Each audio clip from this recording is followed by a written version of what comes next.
فَلَنَسْأَلَنَّ الَّذِينَ أُرْسِلَ إِلَيْهِمْ وَلَنَسْأَلَنَّ الْمُرْسَلِينَ إن الحمد لله نحمده ونستعينه ونستغفره ونعوذ بالله من شرور أنفسنا ومن سيئات أعمالنا من يهده الله فلا مضل له ومن يضلل فلا هادي له وأشهد أن لا إله إلا الله وحده لا شريك له وأشهد أن محمدا عبده ورسوله أما بعد فإن أصدق الحديث كتاب الله وخير الهدى هدى محمد صلى الله عليه وسلم وشر الأمور محدثاتها وكل محدثة بدعة وكل بدعة ضلالة وكل ضلالة في النار. Naam.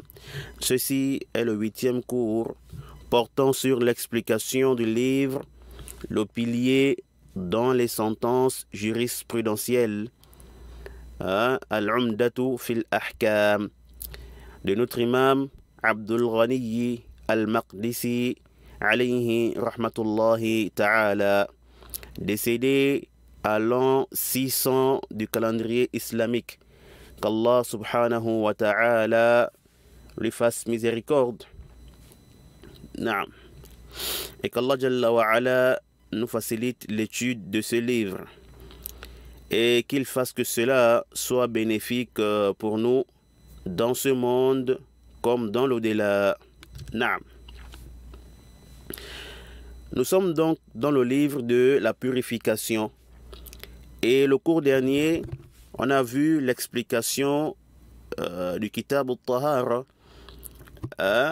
et des règles relatives au hadath et aux impuretés. Naam. Aujourd'hui, bi'idhnillahi ta'ala, nous allons commencer l'explication du premier hadith de ce livre.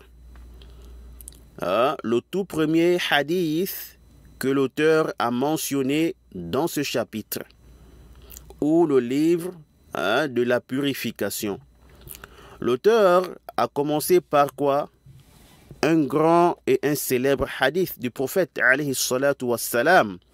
Un hadith qui est connu de tous, ou je dirais presque de tous.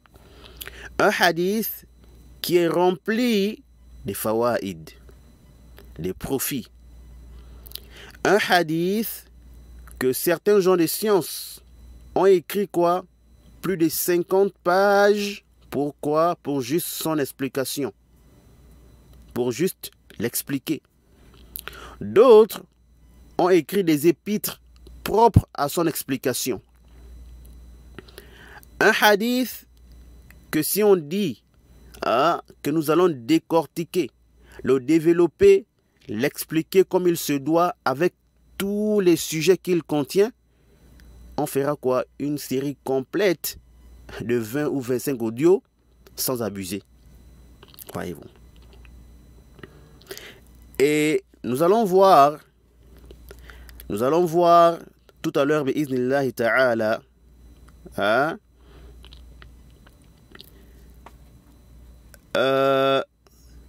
quelques propos de ulama, n'est-ce pas, sur ce hadith.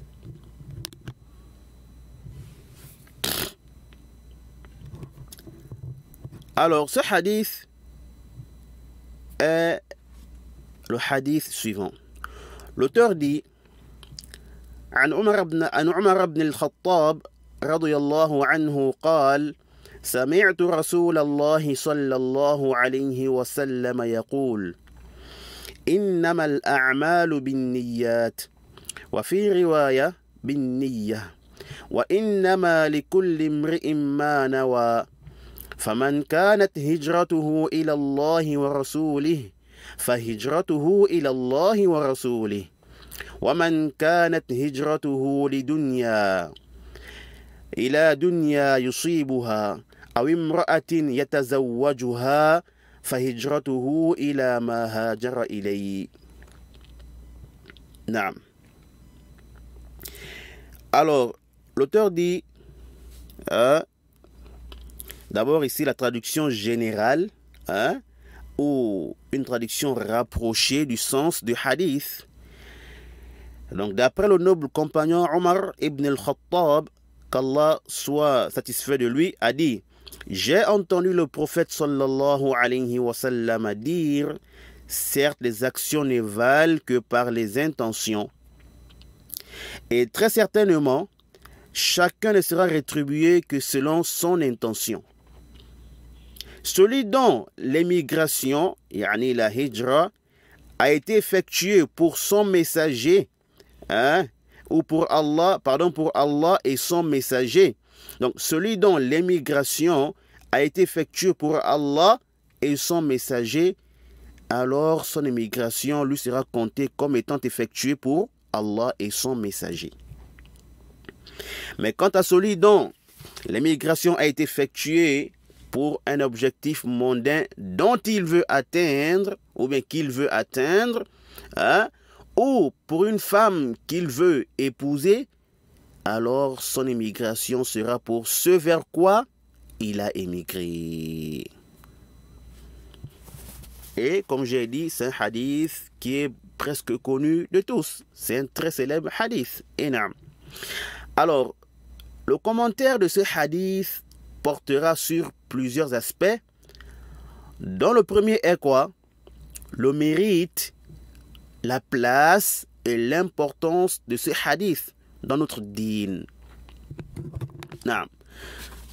قال العلامة ابن دقيق العيد في شرح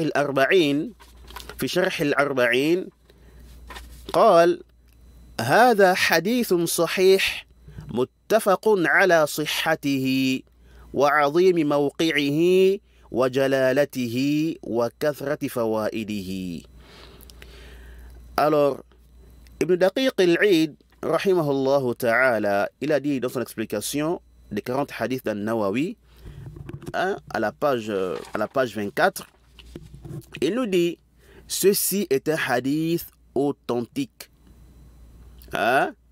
Les érudits sont unanimes sur quoi? Sur son authenticité, son immense ou son grand statut, ou son immense statut, et ses nombreux profits. Et wallah, c'est un hadith c'est un hadith qui a vraiment une grande place dans notre religion. Ce hadith est vraiment un grand hadith, un immense hadith. Beaucoup de gens le lisent, le mémorisent, mais ils ignorent le rang et la place de ce hadith dans notre religion. Et comme nous avions dit, si on détaille ce hadith comme il se doit, ça va nous prendre énormément de temps. Voilà pourquoi on rapporte de l'imam al-Shafi'i rahimahullah ta'ala qu'il a dit: يدخل هذا الحديث في 70 بابا من الفقه. يدخل هذا الحديث في 70 بابا من الفقه. Il a dit quoi? Que ce hadith entre dans 70 chapitres de la jurisprudence.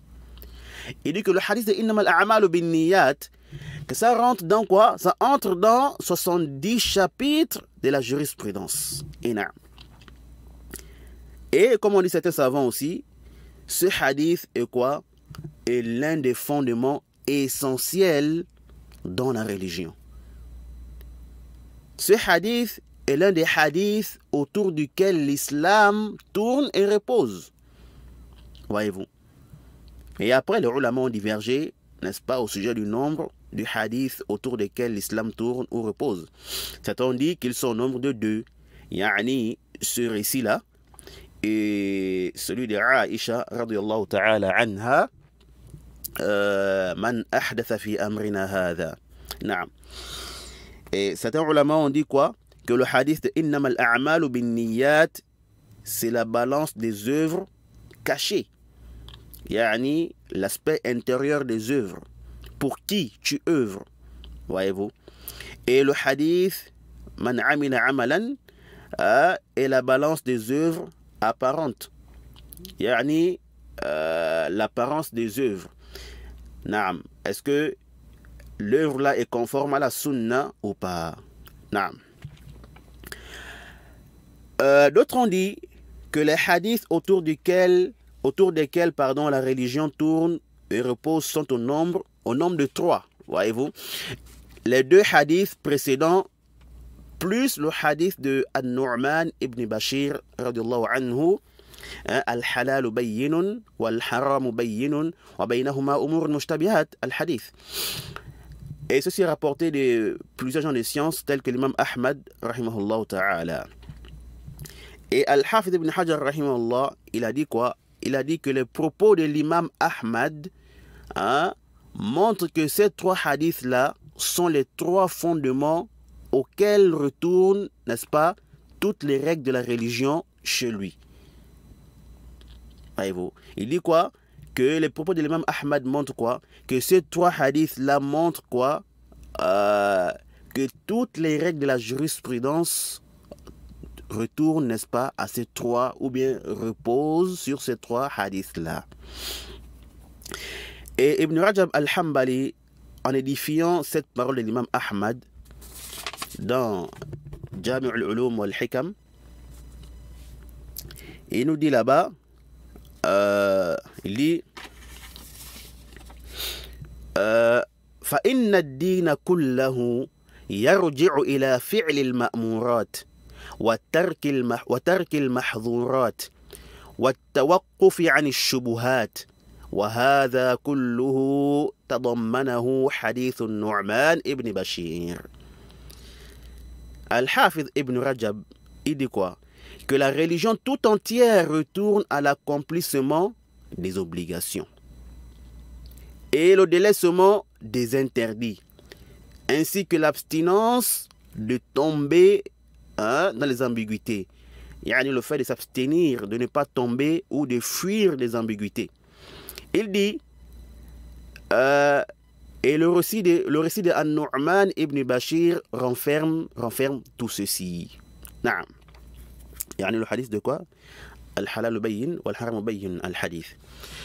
Naam. Ibn Rajab poursuit en disant, وإنما يتم ذلك بأمرين أحدهما أن يكون العمل في ظاهره على موافقة السنة وهذا هو الذي تضمنه حديث عائشة من أحدث في أمرنا ما ليس منه. Ibn Rajab dit quoi? Et cela ne s'accomplit que par 2 choses, dont la première consiste au fait que l'acte dans son aspect extérieur et visible doit être conforme à quoi? Conforme à la sunna. Il dit, et c'est ce que renferme le récit de Aïcha, Man ahdatha fi amrina hadha. Naam.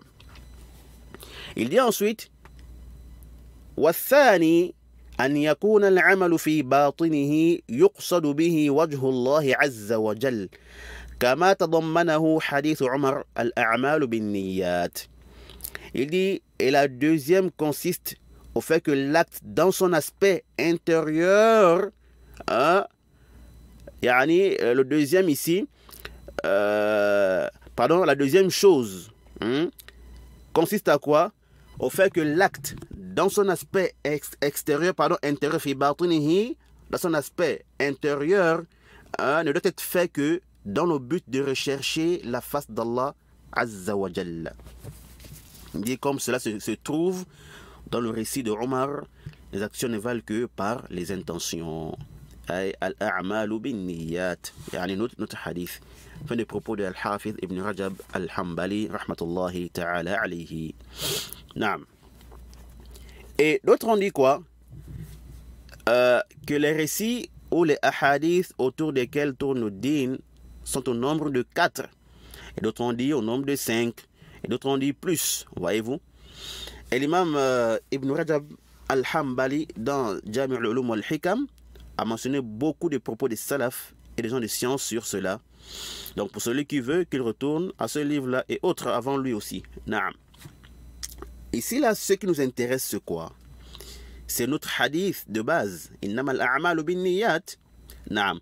Peu importe ce qui a été dit sur le nombre des hadiths autour desquels tourne la religion, 2 ou 3 ou 4 ou plus, ce qui est important, c'est que tous sont unanimes pour dire quoi? Que ce hadith-là en fait partie. Donc tous mentionnent le hadith de Innamal a'malu binniyat parmi les hadiths de base dans la religion. Les hadiths autour desquels la religion repose. Ce qui montre quoi? Ce qui montre l'importance et la place, n'est-ce pas, qu'occupe et le rang qu'occupe ce hadith-là. Et Al-Bayhaqi, rahimahullah, a rapporté dans cette Sunan Al-Kubra, d'après l'imam al-Shafi'i, qui a dit quoi? يدخل في حديث الأعمال بالنيات ثلث العلم. Donc Al-Bayhaqi rapporte dans cette Sunan Al-Kubra et As-Surra aussi, que l'imam al-Shafi'i a dit quoi?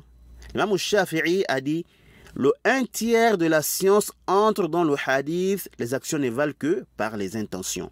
Yani le hadith là fait le 1/3 de la science. Et ensuite Al-Bayhaqi, il a expliqué cette parole de l'imam al-Shafi'i en disant quoi? Que ce que le serviteur acquiert, c'est par 3 choses: le cœur, la langue et les membres apparents. Et l'intention fait partie de ces 3-là. Et elle est même, ou elle prime même sur les 2 autres, voyez-vous. Donc ici,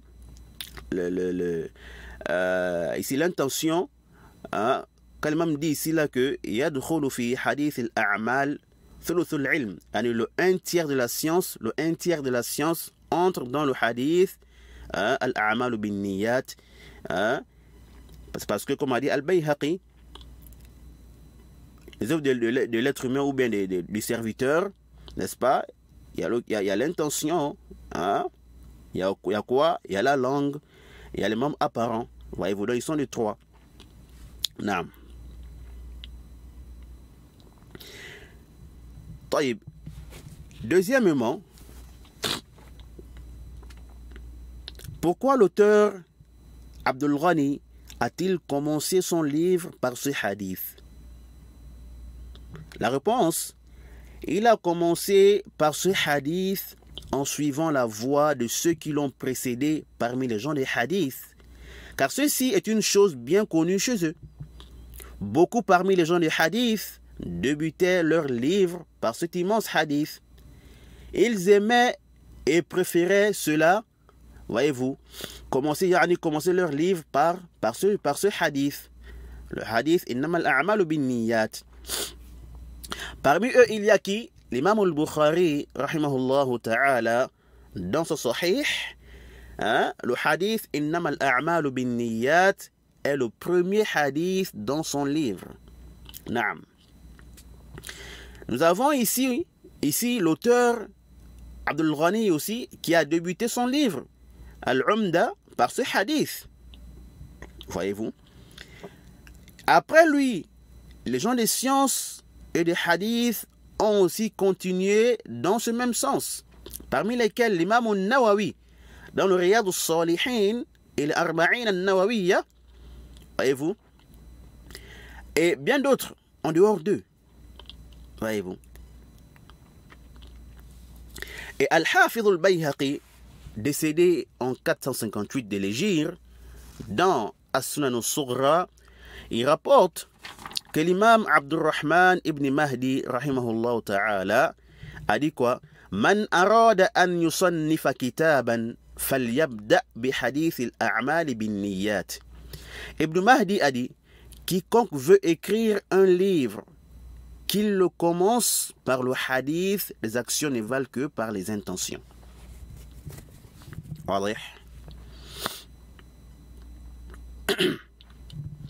Puis Al-Bayhaqi, il dit quoi? Il dit: وقد استعمله محمد بن إسماعيل البخاري رحمه الله فبدأ الجامع الصحيح بحديث الأعمال بالنيات. Al-Bayhaqi dit: Muhammad ibn Ismail al-Bukhari, qu'Allah lui fasse miséricorde, a appliqué cela en commençant son sahih par le hadith de Al-A'malu bin-Niyyat. Al-Bayhaqi termine en disant وَاسْتَعْمَلْنَاهُ فِي هَذَا الْكِتَابِ فَبَدَأْنَا بِهِ. Al-Bayhaqi dit quoi? Il dit et nous l'avons appliqué dans notre livre, si, yani As-Sunan al-Sughra, en débutant par ce hadith. C'est clair? Troisième aspect, la question que certains doivent se poser, hein? Pourquoi préférait-il débuter par le hadith de Innamal a'malu bin-niyyat? Y a-t-il un profit en cela? Ou quel est le but visé par cela? Alors la réponse à cela, ils aimaient commencer leur livre par ce hadith pour un but ou un profit essentiel et très important, qui est quoi? De se rappeler à soi-même et de rappeler aux étudiants en sciences et aux lecteurs le fait, n'est-ce pas, de purifier son intention, le fait de revoir son intention et de ne rechercher que la face d'Allah Jalla wa Ala par toutes ses œuvres apparentes comme cachées, hein, en public comme en secret, nombreux soit-il ou peu soit-il. Voyez. Et Al-Hafid ibn Rajab, dans Jami' al-Ulum wal-Hikam, hein, dans le tome 1, à la page 61, il nous dit là-bas وَبِهِ صَدَّرَ الْبُخَارِيُّ كِتَابَهُ الصَّحِيحِ وَأَقَامَهُ مَقَامَ الْخُطْبَةِ لَهُ إشارة منه إلى أن كل عمل لا يراد به وجه الله فهو باطل لا ثمرة له في الدنيا ولا في الآخرة. نعم, Ibn Rajab rahimahullah dit quoi? Il dit, c'est par ce hadith que Al-Bukhari a débuté son livre As-Sahih, qu'il a mis comme sermon d'ouverture, en visant ou en indiquant par cela que tout acte par lequel on ne recherche pas le visage d'Allah Jalla wa Ala est un acte nul et invalide et n'a aucun fruit dans ce monde ni dans l'au-delà. Voyez-vous. Et Abu Sulayman al-Khattabi rahimahullah ta'ala nous dit dans A'lam al-Sunnah, hein, A'lam al-Sunnah au tome 1 à la page 106, il dit وهو حديث كان المتقدمون من شيوخنا رحمهم الله يستحبون تقديمه أمام كل شيء ينشأ ويبتدأ من أمور الدين لعموم الحاجة إليه في جميع أنواعها ودخوله في كل باب من أبوابها. Abu Sulayman al-Khattabi rahimahullah, en parlant du hadith Innamal a'malu bin-niyyat, il dit quoi? C'est un hadith que les anciens parmi nos shuyukh, qu'Allah leur fasse miséricorde, préféraient mettre devant chaque chose qui se fait. Bah ici, là, il fait allusion ici aux livres, aux écrits et autres. Nah. Et au début de toute chose relative aux affaires religieuses, en raison de son besoin général dans toutes sortes de choses religieuses et le fait qu'il entre dans chacun de ces chapitres. Yani, chaque chapitre de quoi? De la religion. Naam. Donc, on a besoin de s'en rappeler à tout moment afin de ne pas œuvrer en vain. Voilà donc le but pour lequel certains ulama, depuis l'époque ancienne, commençaient leurs livres et les choses relatives au din par ce hadith de Innamal a'malu bin-niyyat. Car l'intention, la sincérité est quoi? Est l'âme des œuvres. Il faut donc veiller sur cela. C'est clair ça? Alors, l'auteur a commencé par le livre de quoi? De la purification. La purification. Et il a mentionné ce hadith comme tout premier hadith de ce livre et de ce chapitre. Quand on lit le hadith, on ne voit pas des règles de la purification. Voyez-vous? Quel est donc le lien entre ce hadith et le livre de la purification? Alors nous disons, si on a bien compris ce qu'on vient d'expliquer, on voit directement le lien. Surtout qu'on a déjà expliqué quoi? Qu'est-ce que la purification? Et on a vu qu'il y a le hadath et le khabath. Et que pour se purifier du hadath, on a besoin impérativement de quoi? De l'intention. Yani pour que les ablutions, le lavage du janaba, le tayammum soient valides, on a vu quoi? Que, n'est-ce pas, on a vu, n'est-ce pas, qu'il faut impérativement l'intention, voyez-vous, d'adoration.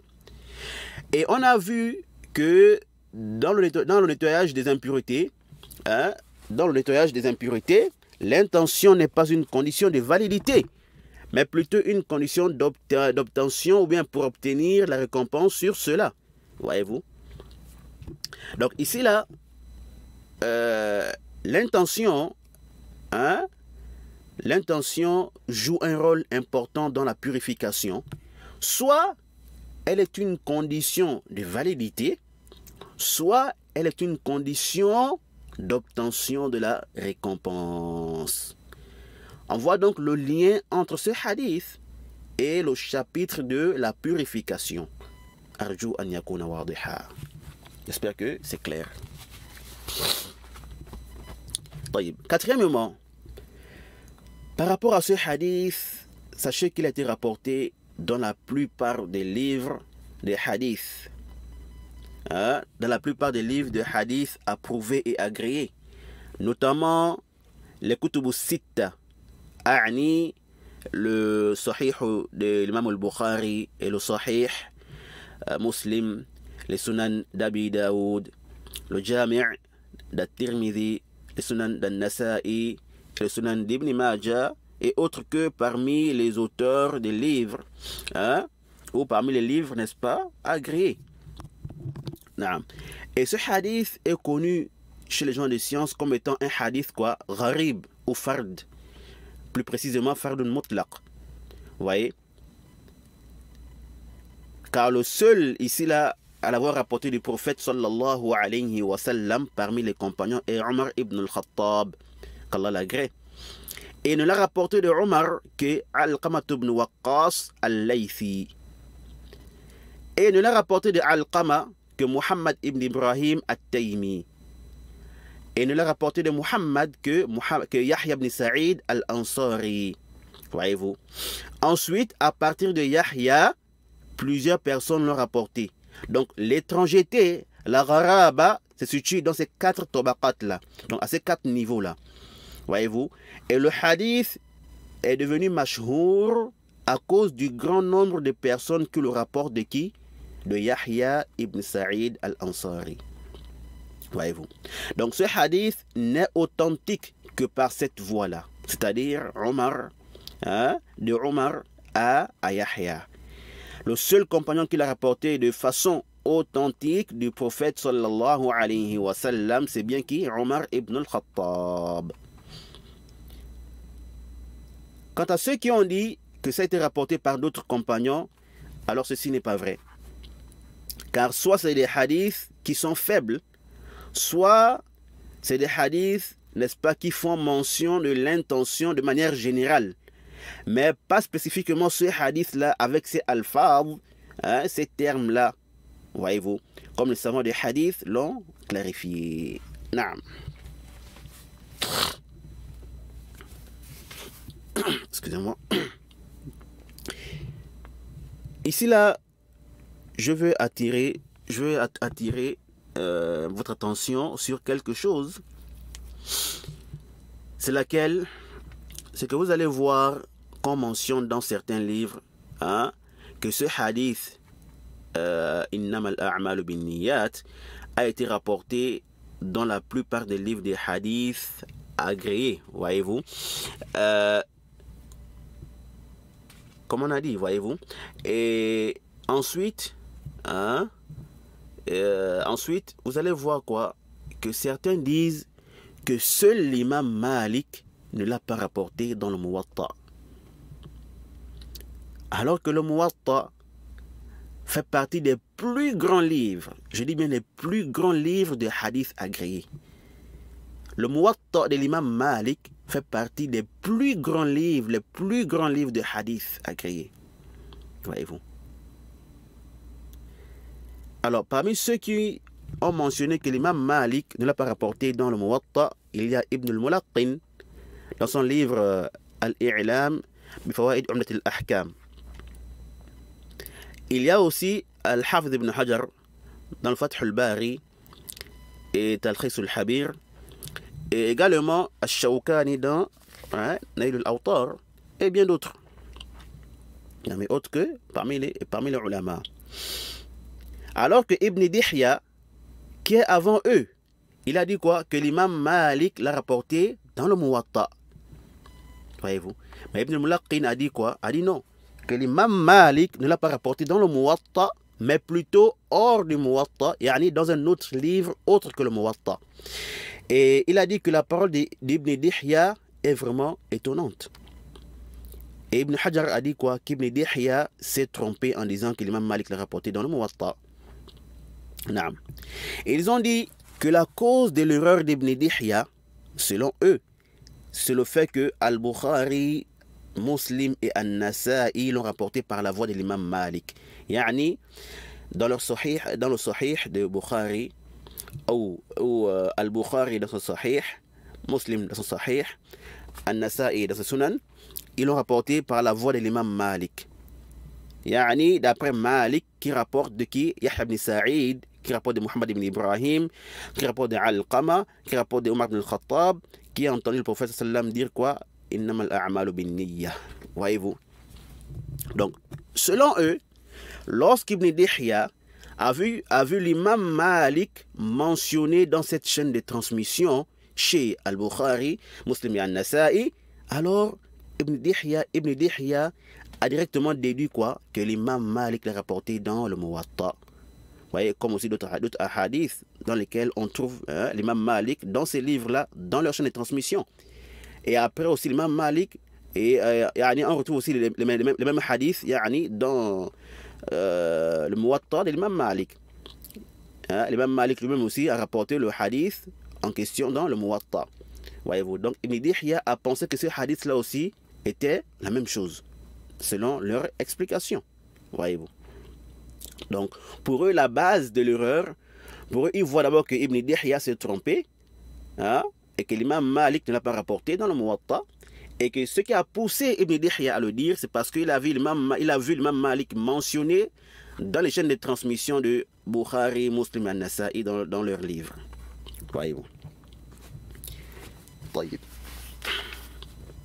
Ici, là, en réalité, ceux-là qui ont dit que Ibn Dihya s'est trompé, et se sont étonnés du fait qu'il ait dit cela, alors en réalité ce sont eux qui sont dans l'erreur. Et ce sont eux, n'est-ce pas, je dirais, qui n'ont pas eu connaissance de cela. Voyez-vous. Car l'imam Malik l'a bel et bien rapporté dans le Muwatta. Voyez-vous. Mais sauf que ce n'est pas dans la version du Muwatta qu'ils ont vu, ou qui était répandue. Car ce qu'il faut savoir, c'est que le Muwatta de l'imam Malik est l'un des trésors et des plus grands livres de hadith. Voyez-vous. Il y a beaucoup de personnes qui l'ont directement entendu de l'imam et qui l'ont rapporté parmi ses élèves. Et il y a beaucoup de riwayat, beaucoup de versions du Muwatta de l'imam Malik. Et les savants ont même écrit des livres spécifiques sur les rapporteurs du Muwatta de l'imam Malik. Voyez-vous. Sauf qu'il y a des versions qui sont plus connues et plus répandues que d'autres. Il y en a qui ne sont même plus disponibles. Et la version du Muwatta qui est, n'est-ce pas, le plus répandue, c'est celle-là de Yahya ibn Yahya al-Laythi. À telle enseigne que lorsqu'on dit al-Muwatta, lorsqu'on dit seulement al-Muwatta, c'est cette version-là de Yahya ibn Yahya al-Laythi qui est visée. Car c'est celle-là qui est répandue et qui est, n'est-ce pas, connue. Voyez-vous. Donc le Muwatta que Yahya ibn Yahya al-Laythi rapporte de l'imam Malik, c'est celui-là c'est cette version-là qui est la plus connue. Voyez-vous. Comme on a dit, il y a plusieurs personnes qui ont rapporté directement le Muwatta de l'imam Malik. Il y a donc plusieurs versions. Et le nombre de hadiths diffère en fonction de cela. Car chacun rapporte ce qu'il a entendu. Voyez-vous. Dans certaines versions, il y a plus de hadiths que dans d'autres. Voyez-vous. Le nombre de hadiths varie selon la version du Muwatta ou en fonction du rapportage de celui qui le rapporte de l'imam Malik. C'est clair? Alors, il est donc évident qu'on puisse trouver un hadith ou un nombre de hadiths dans la version d'un tel qu'on ne trouve pas dans la version d'un tel. Et parmi ces hadiths, il y a le hadith « Innamal a'malu binniyat ». Il ne figure pas dans certaines versions, notamment la plus répandue, celle de Yahya ibn Yahya al-Laythi. Mais il figure dans d'autres versions. Voyez-vous. Alors, ce qui est apparent ici, là, c'est que Ibn Dihya a vu ce hadith dans d'autres versions que eux, ils n'ont pas vu. Voyez-vous. Eux, ils se sont basés sur quoi? Sur les versions qu'ils ont vues. Ou sur celles qu'ils avaient. Pour dire, n'est-ce pas, que le hadith n'est pas dans le Muwatta. Et qu'Ibn Dihya s'est trompé, voyez-vous. Alors que ça, ce n'est pas juste. Car en réalité, Ibn Dihya, c'est celui qui a plutôt raison. Ce hadith existe dans d'autres versions du Muwatta. Voyez-vous. Et Ibn Dihya n'est même pas le seul à l'avoir dit. Ou à l'avoir vu. Car l'imam al-Suyuti, rahimahullah ta'ala, qui est venu bien après Ibn Dihya, après Ibn al-Mulaqqin, après Ibn Hajar, a dit quoi? Qu'il a vu ce hadith dans le Muwatta. Et naam. Mais dans quelle version? Il dit la version de Muhammad ibn al-Hassan al-Shaybani. Voyez-vous. Il a mentionné cela dans son explication du Muwatta, intitulée Tanwir al-Hawalik, au tome 1, à la page 10.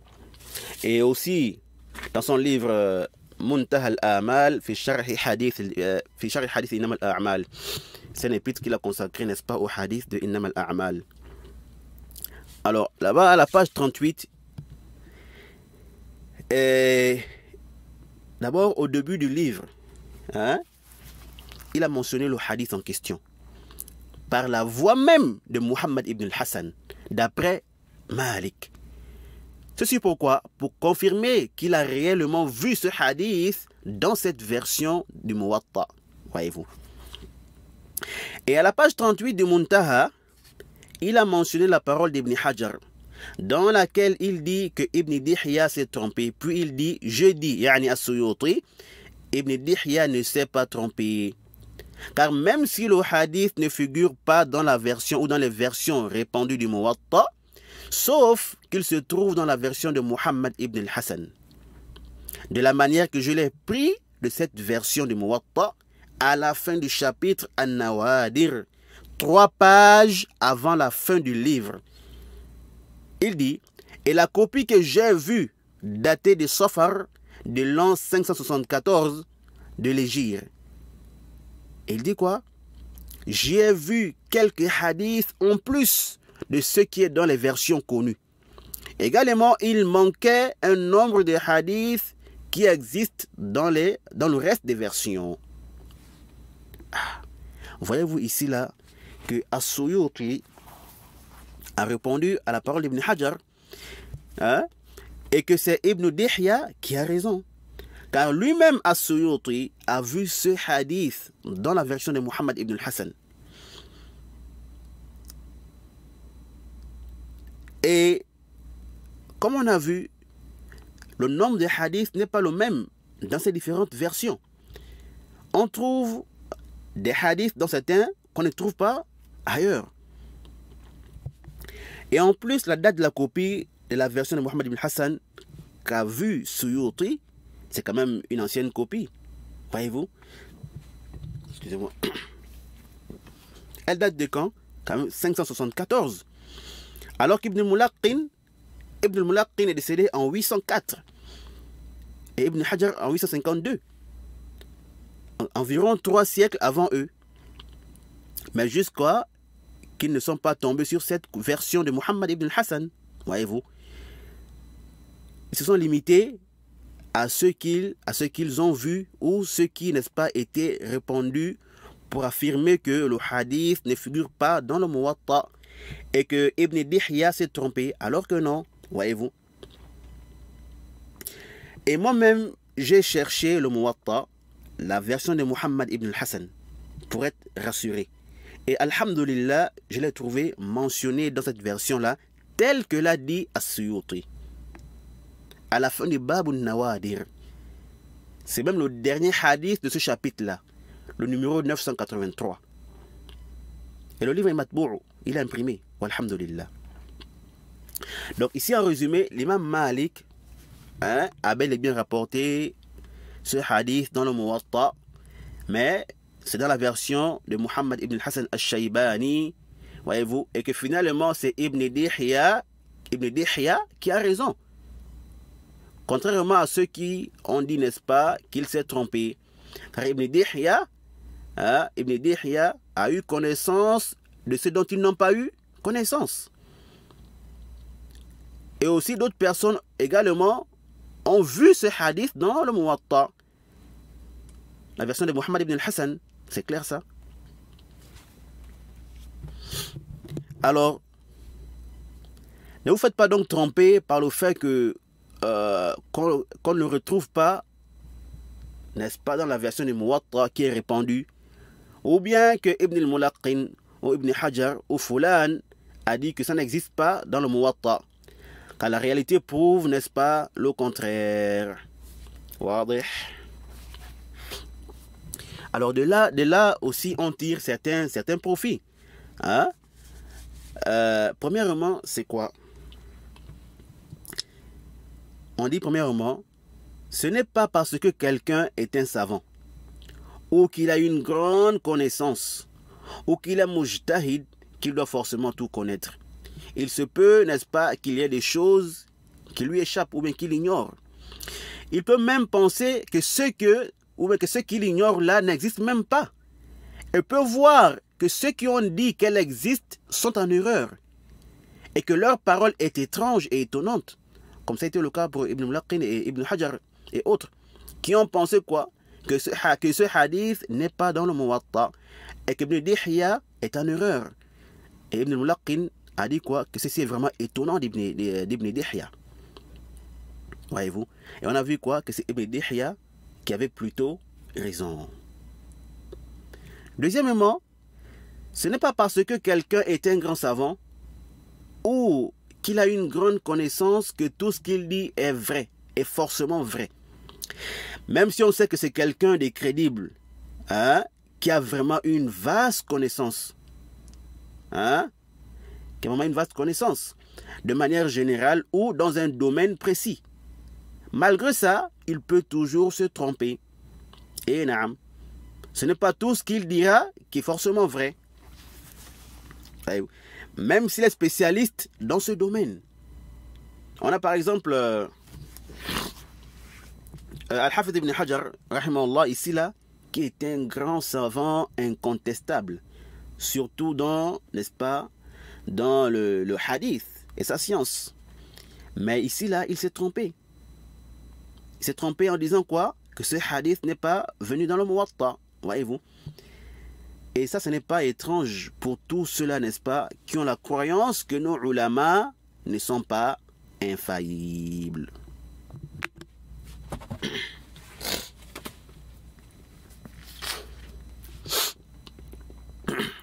Troisièmement, quelqu'un qui a moins de science peut parfois connaître, n'est-ce pas, ce que celui qui a plus de science ignore. Et ceci ne rabaisse pas le rang de celui qui a plus de science, car ceci est une chose normale pour ceux, n'est-ce pas, qui le savent. Naam. Ici, là, quand on regarde, par exemple, Ibn Hajar et As-Suyuti, il n'y a aucun doute que Ibn Hajar est plus savant qu'As-Suyuti. Bal, As-Suyuti a même profité des livres d'Ibn Hajar, voyez-vous. Et Ibn Hajar lui-même a mentionné ce genre de profil-là dans le Fath al-Bari, voyez-vous. Yani, que celui qui a moins de sciences peut avoir connaissance, n'est-ce pas, de ce que celui qui a plus de connaissances ignore. Donc, ce qui prouve encore de plus que ce n'est pas une chose étonnante chez les gens des sciences. Ça ne rabaisse pas le rang du savant ou bien de celui qui a plus de connaissances. Et ça, c'est wadih. Et naam. Quatrièmement, le fait que quelqu'un soit notre cheikh, ou qu'on a beaucoup profité de lui, ou qu'on aime beaucoup, qu'on respecte, alors tout ceci ne nous donne pas le droit de le suivre dans ce dont nous avons les preuves, n'est-ce pas, qu'il a commis une erreur. Voyez-vous. Également, cela ne doit pas être un obstacle nous empêchant de clarifier son erreur avec des preuves. Voyez-vous. Comme le cas ici d'As-Suyuti. L'amour et le respect qu'As-Suyuti a pour Ibn Hajar est connu. Il appelle même quoi? Cheikh al-Islam. Il appelle comment? Cheikh al-Islam. Il a beaucoup d'amour et de respect et il a beaucoup profité, n'est-ce pas, d'Ibn Hajar. Et je crois même que c'est son cheikh par ijaza, si je ne me trompe pas. Naam. Mais malgré ça, As-Suyuti n'a pas hésité à répliquer Ibn Hajar sur sa parole. Yani, lorsqu'il a dit Ibn Dihya s'est trompé, As-Suyuti a dit quoi? Il dit, j'ai dit, il ne s'est pas trompé. Puis il a apporté n'est-ce pas, des preuves, ou des preuves claires, justifiant ce qu'il a dit. Voyez-vous. Il n'a pas dit ici là que non, voilà, le cheikh a parlé, c'est fini. On ne réfute pas les erreurs du cheikh. Ou on s'était, on fait comme s'il n'y avait rien. On passe sur ça. Ou autre. Là. Car réfuter l'erreur du cheikh, du savant avec adab, n'implique pas le manque de respect vis-à-vis de sa personne. Dire que tel savant s'est trompé n'est pas synonyme de dénigrement envers le savant en question. Allahumma, sauf si la personne atteint maintenant son honneur, en le dénigrant, en l'insultant, ou en le rabaissant, ou en faisant croire que c'est un ignorant et autres. Mais sinon, le simple fait de dire que tel savant s'est trompé n'est pas un problème. Voyez-vous. Et Ibn Hajar lui-même a dit qu'Ibn Dihya s'est trompé. Voyez-vous. Et on ne peut pas compter le nombre de fois qu'Ibn Hajar a repris plusieurs savants, plusieurs shuyukh avant lui. Sur certaines questions. Sans bien sûr les dénigrer. Voyez-vous. Pareillement, plusieurs savants, jusqu'à nos jours, ont repris Ibn Hajar et d'autres savants sur certaines de leurs paroles. Voyez-vous. Et ils n'ont pas hésité à dire qu'ils se sont trompés. Voyez-vous. Car certaines personnes pensent que dire que tel savant ou tel grand savant a fait une erreur ou s'est trompé, ou refuter son erreur, c'est automatiquement quoi? Le dénigrer. Là, ça n'a pas forcément, il n'y a pas forcément un lien entre les deux. Voyez-vous. Comme on a dit, sauf s'il dénigre la personne, ou bien il fait croire que voilà, le savant là, il est ignorant, voilà, et autres. Sinon, dire qu'il s'est trompé, il a fait une erreur, comme on a dit, ça c'est pas un problème. Voyez-vous. Et j'ai déjà reçu ce genre de questions venant de certains frères, qu'Allah les préserve. Et aussi, beaucoup de gens aussi trompent les gens avec ça. Oh, il a réfuté l'erreur du savant, il pense qu'il est plus savant que le cheikh Fulan. Donc celui qui connaît, l'autre ne connaît pas. Ça, c'est les paroles de Johal. Cinquièmement, le fait qu'on trouve certaines paroles répandues dans certains livres, même des livres de référence tels que le Fath al-Bari ou le I'lam, n'est-ce pas, d'Ibn al-Mulaqqin, ou le Nail al-Awtar d'Ash-Shawkani, n'implique pas forcément ou directement son authenticité. Car on retrouve dans ces livres-là que ce hadith ne figure pas dans le Muwatta, et que celui qui l'a dit s'est trompé. Alors si on se limite à n'est-ce pas, ce qui a été dit ici, dans ces livres de référence-là, on va penser que l'imam n'a pas rapporté ce hadith dans le Muwatta, et que celui qui l'a dit ou celui qui dit ça aussi est en erreur. Or, si on pousse la recherche, on verra autre chose comme on a vu. Et qu'en réalité, c'est plutôt eux qui se sont, n'est-ce pas, trompés ou bien qui sont en erreur, voyez-vous. Et attention ici, attention, il faut bien comprendre ce que j'ai dit.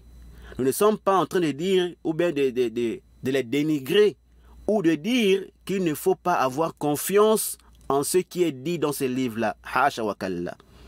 Ceux-là sont des grands savants sans doute. Mais comme on a vu, cela n'exclut pas le fait, n'est-ce pas, qu'ils puissent se tromper parfois. C'est des humains, ça arrive et c'est normal. Voyez-vous, ils ne sont pas infaillibles, ils sont humains, comme nous. Et ça c'est wadih. Non.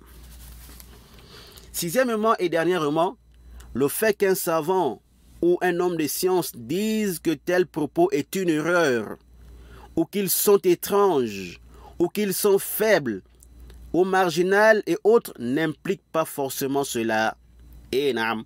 Car il est possible que ce qu'il qualifie de faible et étrange soit même ce qui est quoi? Prépondérant et juste. Comme on vient de voir. Et ça là, c'est important, Yaïkhwa. Ça va vous aider dans plusieurs questions à divergence entre les gens des sciences. Vous allez voir parfois un savant taxer un des avis de quoi? Aller dans un sujet quelconque, ou bien l'avis opposé au sien, il va le taxer d'un avis faible, très faible, marginal, voyez-vous. Et il peut même être dur dans ses propos. Mais si tu étudies et médites bien sur leurs différents arguments, tu peux trouver que ce n'est pas un avis faible ou étrange ou marginal. Parfois, tu peux trouver que c'est un avis fort. Et peut-être même que c'est l'avis qui est le plus proche de la vérité. Et même si ce n'est pas forcément l'avis prépondérant, mais parfois, ça peut être un avis fort. Et parfois aussi, ça peut être comme il a dit. Il y a un avis faible, étrange et autre. Al-Muhim, comme j'ai dit, il ne faut pas se baser seulement sur ça. Mais il faut regarder plutôt quoi? Il faut regarder plutôt les preuves de chaque avis. J'espère que c'est clair. Taïb. Ça c'était le quatrième aspect, relatif à l'explication de ce hadith. Naam. Alors, cinquièmement, sachez que fait partie des sciences du hadith le fait de connaître les causes du hadith. La cause pour laquelle le prophète sallallahu alayhi wa sallam a dit telle chose ou a fait telle chose dans tel hadith. Comme, n'est-ce pas, les causes des révélations de certains versets. On a aussi parfois certains hadiths qui ont des causes, qui ont des histoires, ou, n'est-ce pas, des raisons pour lesquelles le prophète, n'est-ce pas, a dit telle chose ou a fait telle chose, voyez-vous. Alors, ici là, notre hadith, Innama al-a'malu bin-niyya, jusqu'à la fin du hadith, a-t-il une cause ou une raison pour laquelle le prophète sallallahu alayhi wa sallam l'a dit? Les ulama du hadith ont divergé sur ça. Certains ont dit que ce hadith a une cause, qu'il a une histoire, voyez-vous. À cause de quoi?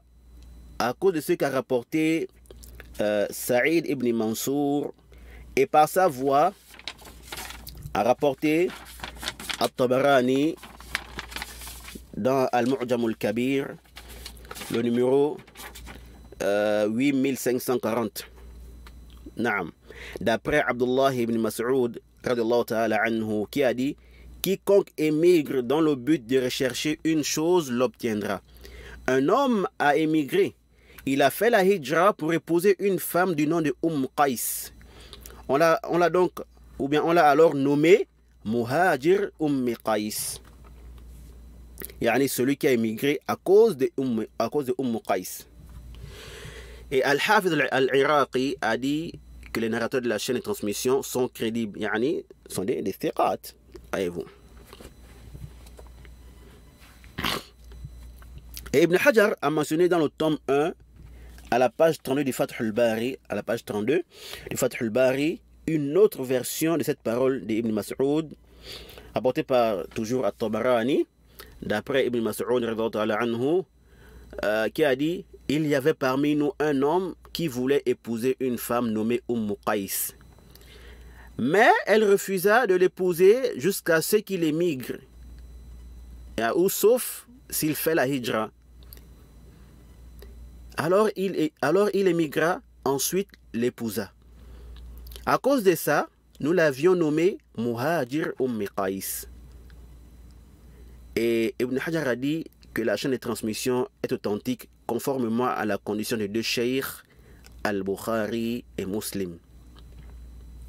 Voyez-vous.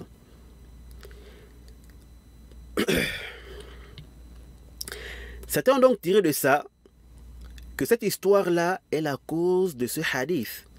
Et ils ont dit que c'est d'ailleurs la raison pour laquelle le prophète a spécifié la mention de la femme dans ce hadith. Yani, lorsqu'il dit quiconque émigre à cause d'un objectif mondain qu'il veut obtenir ou dans le but d'épouser une femme. Ils ont directement fait le lien entre les deux récits et ont déduit que le récit d'Ibn Mas'ud est la cause pour laquelle le prophète sallallahu alayhi wa sallam a dit cette parole. C'est à cause de cette histoire que le prophète a dit ce qu'il a eu à dire. Voyez-vous. Comme on dit, c'était un ulama. Lakin as-sahih, ce qui est juste, c'est que le récit d'Ibn Mas'ud n'est pas la cause pour laquelle le récit de Omar, Al-A'mal bin Niyat, fut mentionné. Bien que ceux qui ont rapporté, ou bien ceux qui ici là, ce qu'on rapporte, ou bien ce qui est rapporté d'Ibn Mas'ud soit authentique. Mais rien ne prouve que c'est à cause de ça que le prophète a dit, n'est-ce pas, ce qu'il a dit dans le hadith de Omar. Comme a dit Al-Hafiz ibn Hajar. Bien qu'il ait dit, Al-Hafiz ibn Hajar a dit quoi? Que la chaîne de transmission est authentique.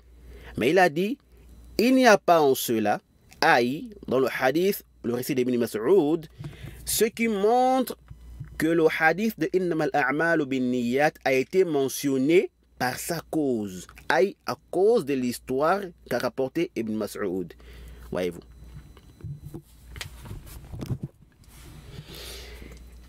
Et l'imam Ibn Rajab, dans le Jami' al-Ulum wal-Hikam, au tome 1, de la page 74 à 75, après qu'il a mentionné ce athar d'Ibn Mas'ud, il a dit quoi?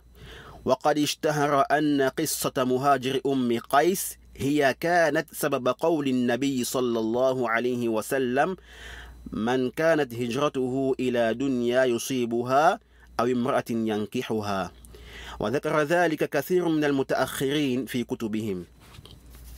دي quoi? وذكر ذلك كثير من المتأخرين في كتبهم يقول ولم نر لذلك أصلا بإسناد يصح والله أعلم.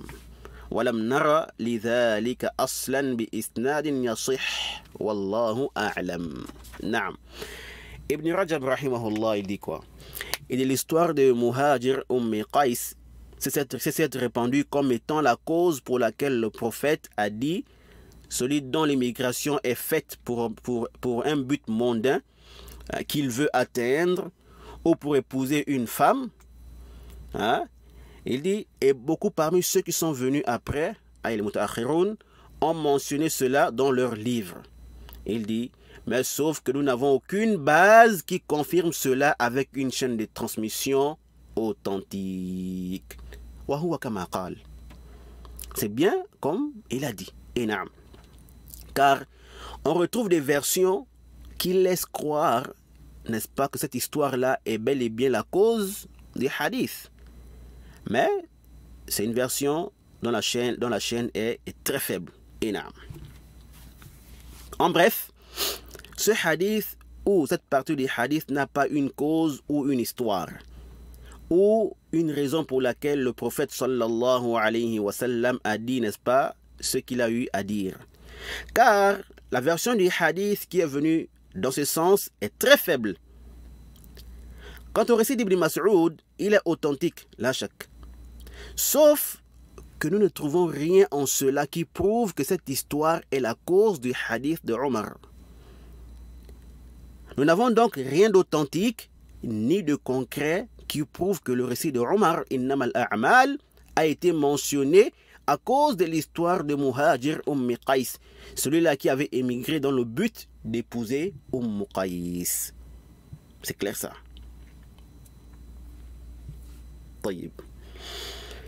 Je pense qu'on va d'abord se contenter de ces 5 points-là, de ce qu'on a vu, et continuer avec le 6e aspect dans l'explication du hadith, Inch'Allah, dans le cours prochain.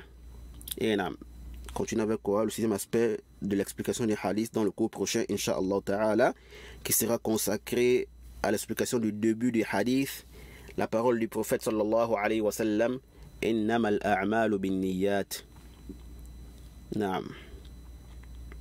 Allah Jalla wa Ala nous facilite cela. هذا والله تعالى أعلم وصلى الله على نبينا محمد وعلى آله وصحبه وسلم تسليما كثيرا وسبحانك اللهم وبحمدك أشهد أن لا إله إلا أنت أستغفرك وأتوب إليك.